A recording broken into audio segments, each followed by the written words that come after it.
Hello বন্ধুরা, আজকে একদম একটা লো কোয়ালিটির কালার নিয়ে চলে এসেছি আমরা, যেটা হচ্ছে বার্জারের বাইসন।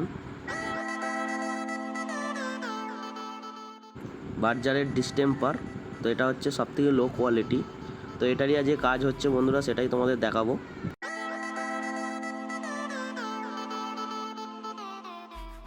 তো এই হচ্ছে বন্ধুরা কালার বার্জারের বাইসন।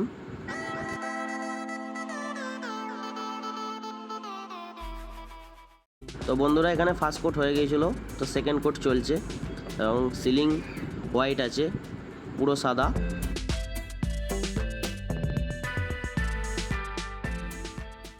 তো বন্ধুরা এই কালারগুলো বেশিরভাগই ফ্ল্যাট কিংবা সরকারি কোনো প্রজেক্টে বেশি হয় এই কালার। তো চাইলে তোমরা তোমাদের রুমেও করতে পারো, কোনো অসুবিধা নেই। তো বন্ধুরা এটা হচ্ছে আমাদের কমপ্লিট কাজ, একদম ছোট্ট করে দেখালাম। তো বন্ধুরা কেমন হয়েছে অবশ্যই কমেন্ট করে জানাবে। আবার পরের ভিডিওতে দেখা হচ্ছে। সবাই সুস্থ থেকো, ভালো থেকো।